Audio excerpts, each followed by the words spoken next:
must be our goal and our guide. And all that we strive for as a human family, dignity and hope, progress and prosperity, depends on peace. But peace depends on us.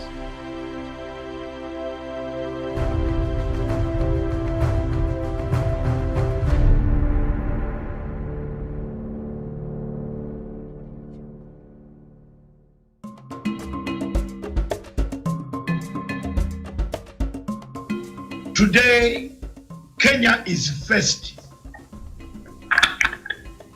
with a dilemma. A dilemma caused by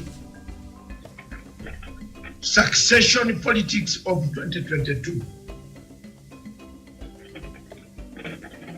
A country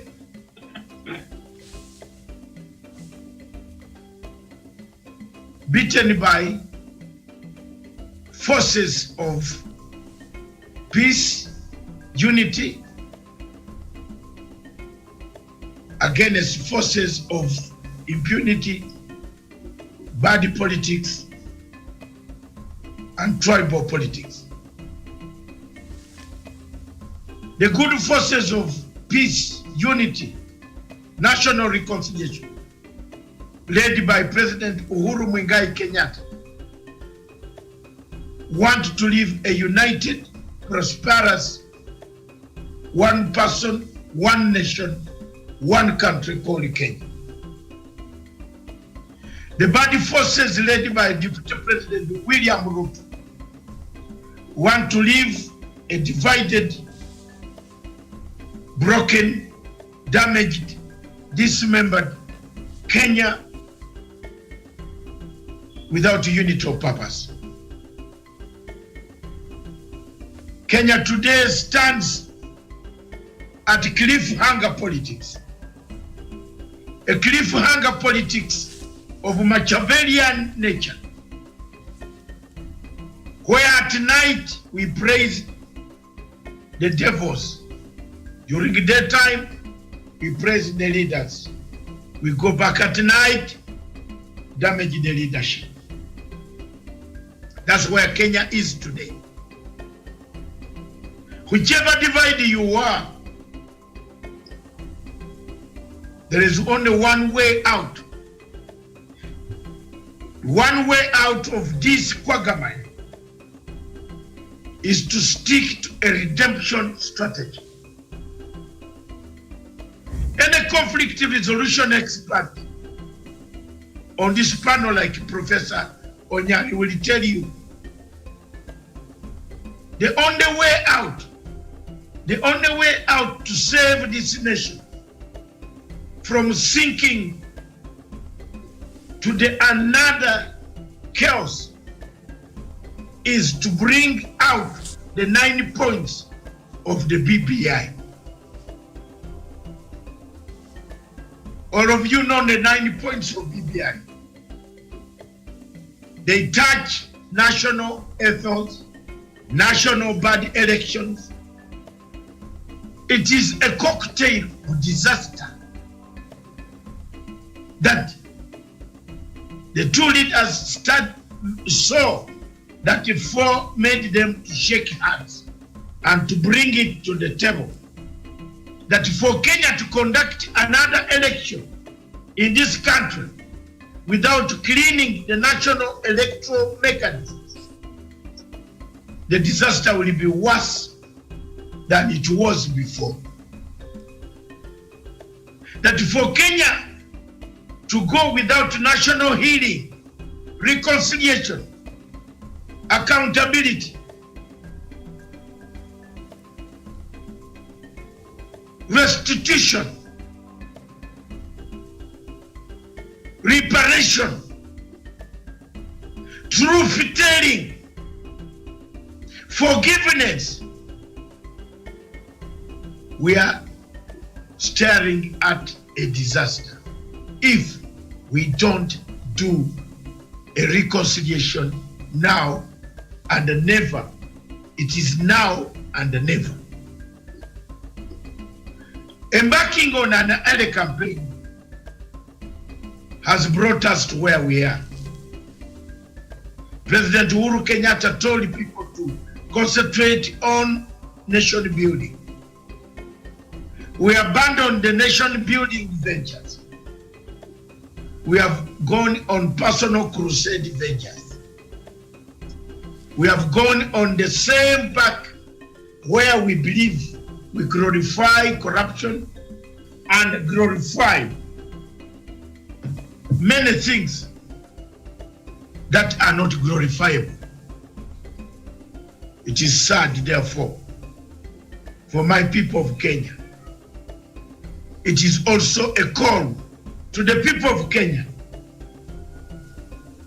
Either they choose to go with the redemption strategy or they perish.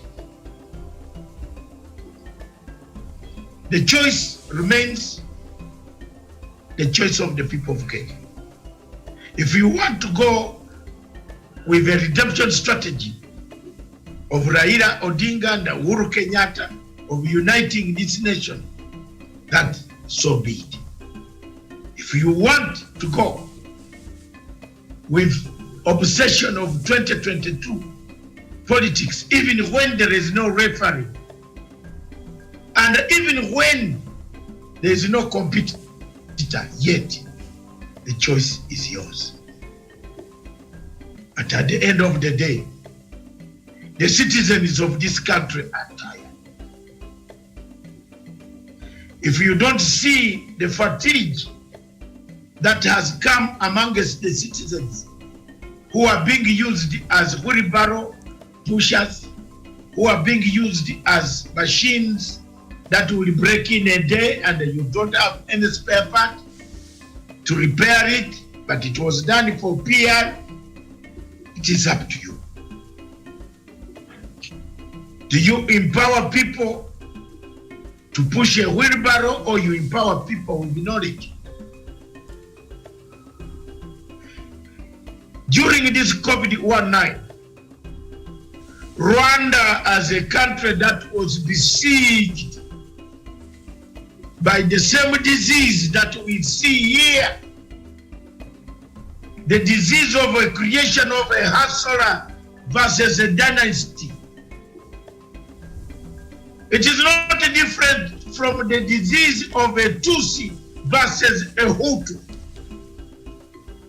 You are not seeing what I'm seeing. Oh ye Kenyans, believe me, believe in me. You are not seeing what I'm seeing. You have created a narrative of a hustler versus a dynasty. It is like a Tutsi versus a Hutu versus a Tutsi. Look ye ahead. Look ye ahead in the horizon and see what is coming in 2022.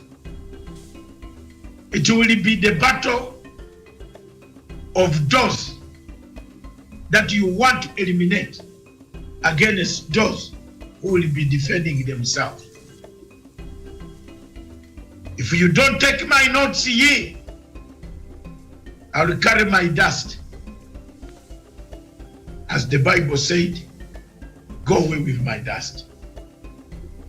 Because I see, from my vision, I can see we are on a wrong path. We have about to cross the red line. We are creating sections. We are fragmenting a state. We are dismembering a state.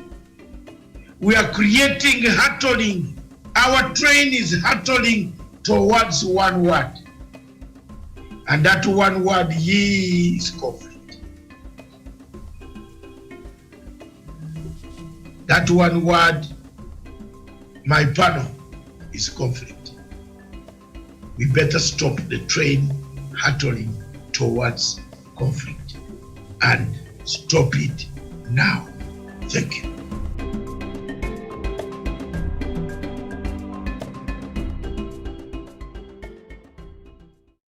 Good morning to you, and thank you so much for joining us again. This is the Editor's Memo, On the panel this morning, we do have Douglas Kirimi from Meru, Musa Abdi Haji from Isiolo, Jevan Karanja from Nanyuki, and of course Professor Jared Onyari from here in Nairobi. So Doctor, lead us through the editor's memo. Thank you very much, Miriam, and thank you very much, viewers, wherever you are in the world. Sorry for this, for the slight delay. Today, as usual, I have 4 points, and you will call me Mr. 4 Points. Thank you very much, Professor Onyari. You are a conflict resolution expert on this panel.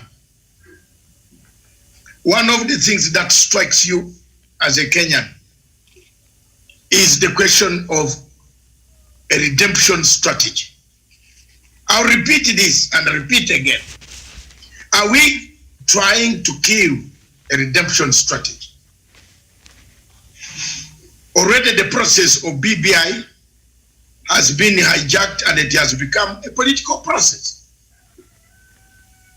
That's point number 1. If you look at what the parliament is doing and Article 257, all of them, article is very clear. Stipulates where to go, how to go, when to go, what to take out, not to take out. You can make comments that the wife has been married by Mr. X. But by the way, I liked you so much. Or the husband has been married by another wife, your colleague. But you can just admire. It is the parliament is ceremonial, is a conduit. They lost their chance to discuss this matter. They would have changed the law long time ago, which would have made they have to bring this thing to us. But the most important thing, the amendment is a people's initiative. Therefore, a people's initiative, it cannot be hijacked by political process. So, my appeal this morning to the founding fathers of this BBI and the 9-point program, return to the drawing board and tell people your aim was to unite the country, not to politically politicize the country. If we use the amendment to politicize the country, what comes next is chaos. Point number 2, politics of intrigue. Musa and Miriam are students of Fine, thank you. Political studies. There is a lot of politics of intrigue being played here. That type of intrigue of drinking milk and saying it was wine, drinking wine and saying it was milk, is what plays out when a good, noble situation has been brought to the surface, to the citizens, to the people of Kenya, to seek the right direction. Political intrigue perpetuated by the people who did not enter the sitting room, but remained in the corridors, remained in the bedroom or in the ventilators, watching like a church mouse, are the people now wanting to count the money by spoiling and eating that money. That's point number 2. Point number 3, which the people's editor's memo has picked out, is buying time.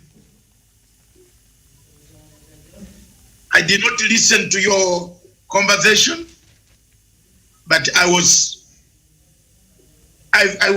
looking at the whole episode of the MPs. The legal committee, which is called GELAC, is a committee composed of experts, lawyers, where people like Orengo are more of experts. If you are telling me they are going to sit down and think of what they should do about some clauses, then why is there committee on joint committee of legal committees of parliament, of Senate and the parliament? Why are they there? Then what are they doing in this committee? An amendment on a constitution once is indeed a public amendment, public outcry, initiative. You don't doubt it. You don't discuss it. You are not the owner. The owner is the Kirimi. The owner is Miriam. The owner is Javan Karanja. The owner is Musa. You just simply smile and make your comments that thing was put there, but I don't like it. But this one is time wasting, time buying. Buying time in political science is also a strategy used by opponents who want to derail the government ventures. And I'm telling you, someone is slowing down. Tell Wafula Chebukati to go and protest about the boundaries. There was something wrong done. It was Wafula to make the boundaries. Tell another person, tell another one, tell another one. There are very many of them going to come. Miriam, it is called time buying, buying time, while planning on how, and more so after the defeat in Chebuchai, who are within you, who are celebrating, who want to celebrate the downfall of Uhuru Muigai Kenyatta. The legacy, therefore, which we shall defend, is we shall know, and we know there is time buying. We know there is Nikolai Machiavelli. We know they are tricksters. We know they are backstabbers. We know there are those political malcontents who are using political toxins to dismember the process of BBI. Point number 4, as I summarize, Miriam, it is a constitutional crisis that they are aiming at. A constitutional impasse. A constitutional impasse which is linked to the time buying, that if we don't conduct this referendum by July or August, then we cannot conduct it. Kirimi and others, Musa, Professor Jared Onyari, you might have picked out a few of those things. That is exactly what the situation is. It is exactly what is taking place, a constitutional impasse, an impasse caused on the constitution crisis. Then call upon the president for failing. Remember, there have been quite a number of attempts by the president's enemies to try to derail him from his road to Jerusalem. You know it. They brought the question of, one, the 2/3 gender rule, the Chief Justice. We struggled with him. We hammered him. We showed him some videos and told the truth. That one now staggered until the end. The Chief Justice disappeared. An ally in the court was removed. An ally of these men who stood in the corridor when the BPI was being made, who wanted to know and oppose, who wanted to come and manufacture the brain of the president, to tell the president, don't do this to Raila. Don't do this with Raila. Raila will do this. Raila will do that. You see them now coming out. They are united. They are united towards frustrating Uhuru Muigai's legacy. The editor's memo submits that the impasse of a constitutional crisis caused by the constitution, by the lack of reforms, by the lack of change, revamping, regenerate the new constitutional governance of the Republic of Kenya, renders us to where? It renders us to Jerusalem. But before we reach Jerusalem, we shall be in Jericho. We want to watch from Jericho. It is time for the president and Raila Odinga to pick a donkey. It is approaching to Easter holidays. This is the time when Jesus was in 40 days mourning. This is the time of temptation. Time has come for people to rise up. Before we reach, go ye, yet the legacy of President Uhuru Kenyatta, stand up, pick up a donkey, enter this kingdom of God, the temple of God in Jerusalem. Before you are killed, enter the temple of God in Jerusalem. Get a whip and whip the thieves. Whip the thieves who have stolen, whip the robbers. Oh my God, whip them. Onyari will tell you I'm preaching now. Preach on, tell them. Tell them, get out of my father's house. The legacy says 18 furlongs. What is a furlong? From Jerusalem, Jesus turned unto his disciples and said, go ye down and get me a donkey that has never gone to work in the garden.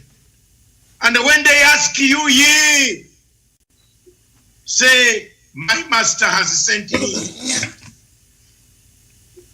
Musa is from the other aspect of the Bible, of the religion, as there are so many ways of entering the kingdom of God. There are several ways. You can enter through Buddhism.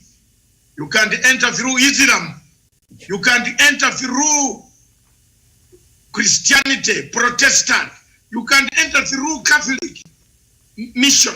You can enter through Onyali's Seventh Advent Church. There is not one journey. It's not one route. Yeah. But this is the time to pick up the whip, ride on the donkey, enter the house of Father, whip out the thieves, the corrupt, the beggars, the tax collectors, that those who have cheated the people of the Jewish state. They are here. They are here. They are there now. You see them now. You see them fighting amongst themselves. You see them now saying, no, I don't know. I don't have the money. I don't have a map. They started mumbling up against themselves, against each other, with each other. How much money am I given? You are given more money, I'm given less money.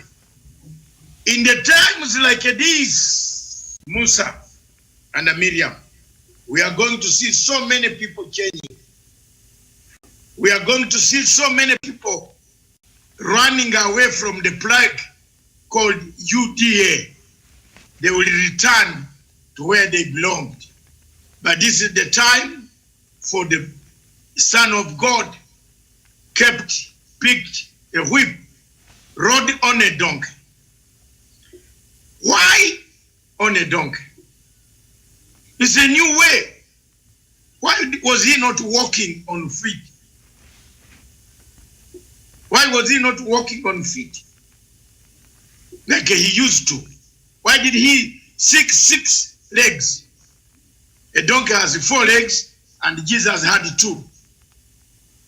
Because he wanted to bring in a new dimension to deter any further occurrences of any corrupt individual, the scribes, the scribes, those who were telling Herod and the Pilate that Jesus was a very bad man. Therefore, time has come for, I've taken you a bit to that religion. I want to submit now that finally in these 4 factors, if we don't harness them, what do they produce? They produce one word, and that one word is very clear, and the Miriam, I'll write it here. That one word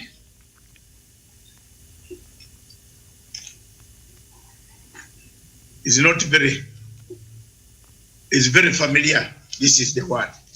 The editor's memo. I hope you have seen Musa. Professor, you agree with me? This is the word. That's all. Whoever has engineered this is looking. Yesterday we told you a crisis. Right now, it has magnified itself to a conflict. It is going to magnify itself to a conflict. If you have a constitutional a constitutional impasse, what does it break out? Rule of law breaks down. People start killing each other. People try pointing fingers at the police shoots the army shoots the civilian. Onyali, this is my word. If I'm wrong, maybe you can add some few marks on me and another certificate. But if I'm right, just let's keep quiet over that. We are heading there. Thank you. I rest my case. That's the editor's memo. Thank you very much, Miriam. I am open to comments and anybody who wants to add.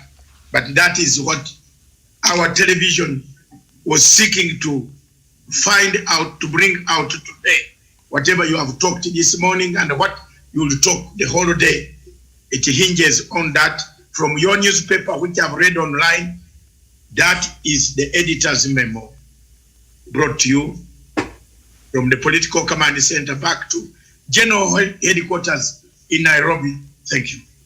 All right. Thank you so much. Professor, do you have anything to add to what Doctor has said? Yeah, I don't really have much to say because Dr. Masanga said it all. But let me have this to say, Miriam. You are free to hate the messenger, but don't hate the message. You are free. Say anything you want to say about the messenger. You don't like him, he looks like this, but the message he has for you, don't ignore it. Dr. Masanga, you have said that this is a conflict. We have already, for those of us who have done conflicts, we have already seen triggers. And the members of parliament, I don't know, Miriam. We have what work to do from here, Douglas, Javan, and Musa. We have got a lot of work to do, Miriam. Why? The constitution is very clear, Miriam. I know the Kenyans should be able to work with the constitution. There are some areas, Miriam, which they are, imagine, Miriam, there are so many laws they are supposed to make.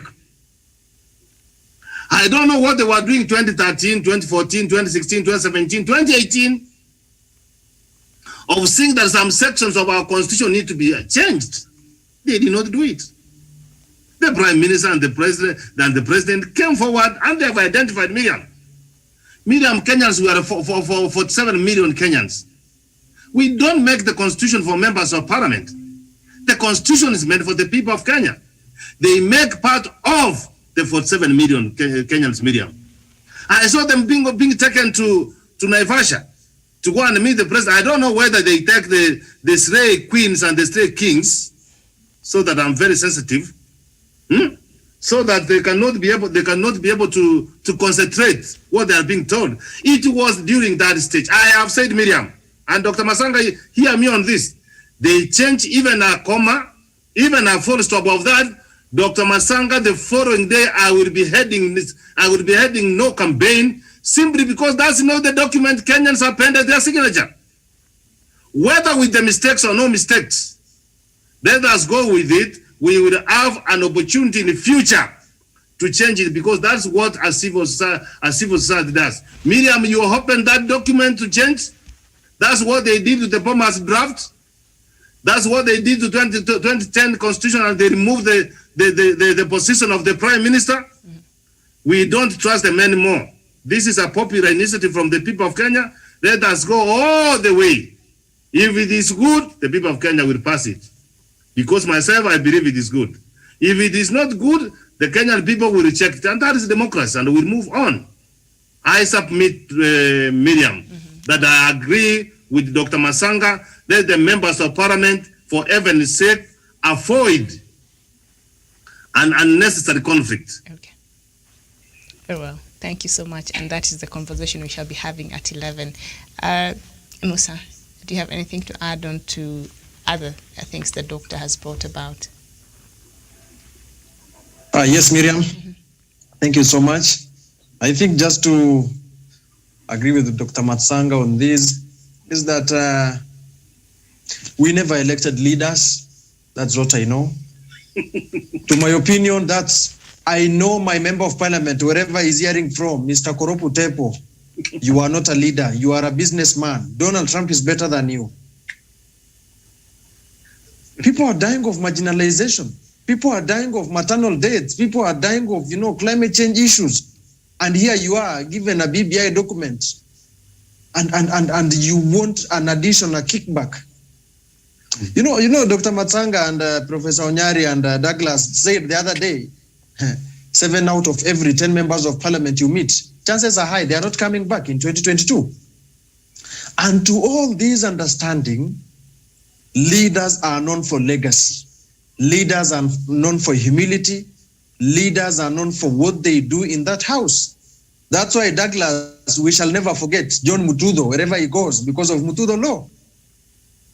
That's why we shall never forget your neighbor, Gitobu Imanyara, wherever he goes, because of his stand and his contribution to the field of legal practice. But here we are. Why did they have to, do this at an earlier stage? That now MCAs have passed, it is only plebiscite or referendum that they had to do this. And Daktari, I always said, BBI is bigger than the all MPs we have in this country. Let me tell you one thing. These guys only read some portion of the documents, or addition of the deputy prime minister's, addition of prime minister's position. They have now realized how heavy is this document. It's like Javan, you are told not to marry, and then when you marry, you see the responsibility of getting into marriage. Or you are told don't play with fire, and now when the fire burns you, you see the effect of the fire. These guys, they thought BBI will just be a ride in the park, just a normal document like TJRC, like Ndungu report, like regular report. Now they have seen the implication and the consequence of this document. It's going to have a very binding effect. When you are told Office of the Controller of Budget shall be removed from National Assembly to the Senate, when you are told the prompt payment of the pending bills shall be paid within 30 days, I tell you, the county governments at the ground shall be forced to reevaluate their revenue collection formula. They shall be forced to have a maximum recollection of their revenues. So these MPs and members of parliament and senators, they are not ready for all this, because what they thought maybe Uhuru and Raila Amolo Odinga's thinking was just this minute, Miriam. So I submit. All right. Thank you so much. Karanja. Okay, thank you very much, Miriam.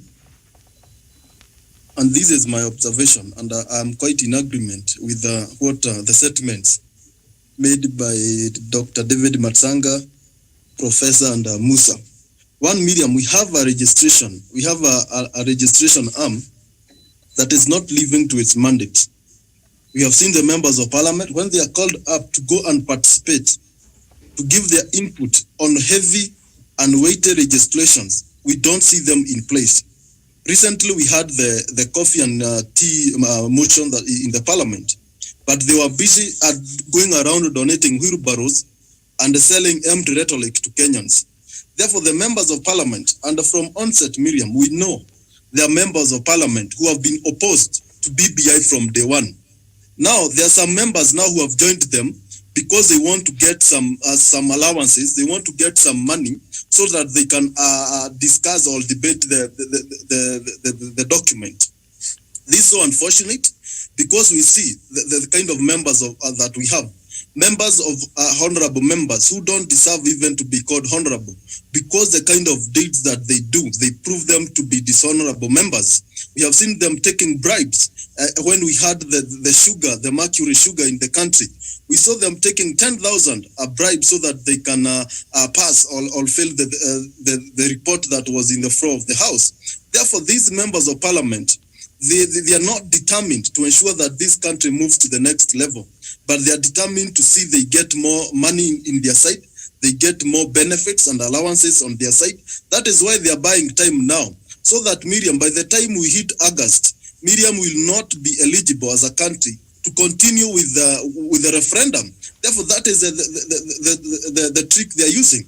And we know there are some guys, even in ODM, who portray a picture of supporting the BBI, but in real sense, they're opposing the document. Now they have gotten a chance to express themselves, Miriam. The kind of standstill that we are seeing in the parliament, this is something that was there. They just hide because they support Raila Odinga, because they support President Uhuru Kenyatta, and they thought that they can hide for long. But now they have been exposed as people who don't want the best for this country. BBI is not a political process.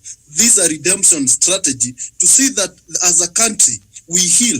We have remedies to things that divide us. We have remedy to things that make us fight after every election. Therefore, BBI is a good document, and they should understand that BBI is contained by components and proposals made from Kenyans. Therefore, it is Kenyans who have the ultimate decision to fail or to pass the document, and they should know that BBI is not about them, it's about the future of our country. BBI is not about Raila Amolo Odinga or President Uhuru Kenyatta.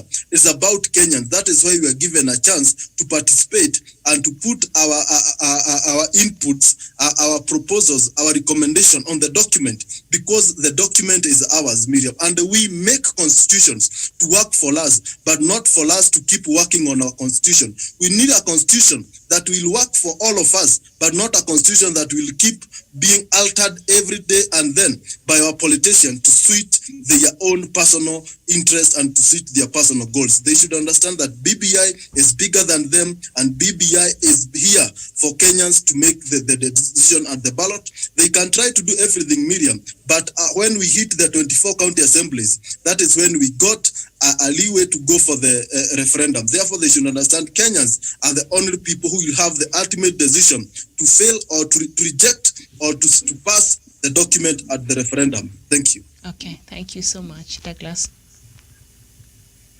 Thank you, Miriam. And to paraphrase this, I have 2 points to say, to add. One, I agree with Dr. Masanga that there are tricksters and also there are people, hybrid political conmen, conning Kenyans every now and then. And for over 2 years now, they have been moving across the country, conning Kenyans emotionally and also trying to write to Kenyans. But the BBI is not good for them. That unity, inclusivity national ethos and also development is not better for them. That more funds to the grassroots from counties to wards at ward level are not important for this nation. All these people that have been moving here, it shows that it is the high time for the people of Kenya to realize that a time has come for us to be able to shift away the people that have been lying to us and see the reality. For example, if over 55 billion to 100 billion comes to Mount Kenya region every year, that is total transformation of the whole man and the whole region. And at the end of the day, for our MPs in parliament today, coronavirus is ravaging.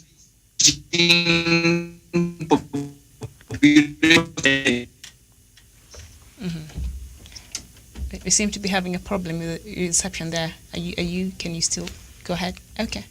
We've lost Douglas there. All right, Doctor, do you have anything else to add on top of what the panelists have said? Yes, one word. While we are on air, Senator Cleopas Malala has been asked as a deputy whip. Miriam, that's the news breaking in. He has been replaced by the senator of Mombasa, of Ukilifi, Senator Mawanzo Madzayo, the judge. So there you are, developing intrigue. Nothing much to add, Miriam, only to say thank you very much for this show. But I want Kenyans to understand BBI, the amendment and the entire process is a redemption process. Don't turn it into a political process. Another last word is, a human being cannot be fed with only the brain. The brain has to work with the heart and the stomach.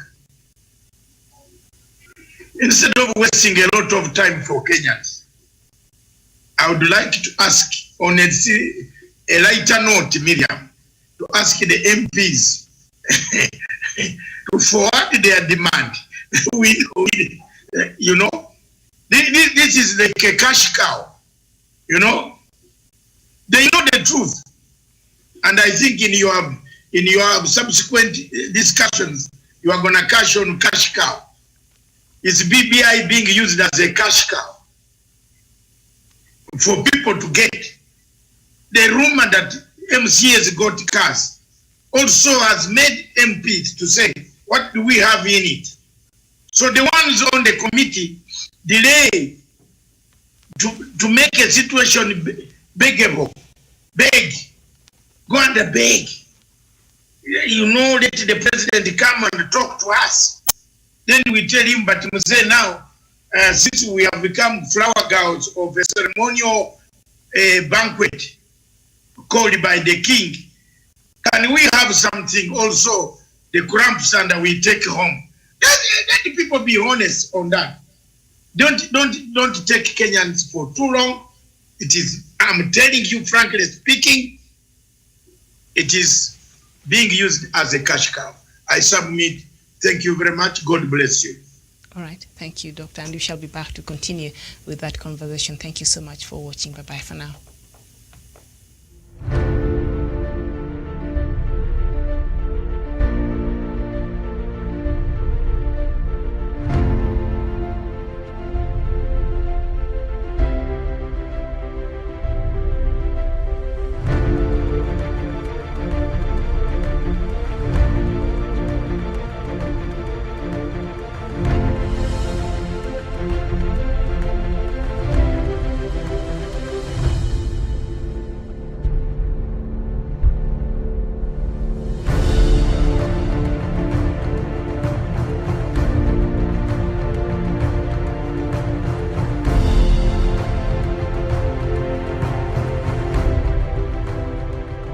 Peace must be our goal and our guide.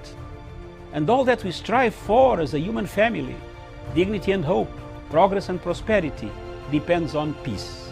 But peace depends on us.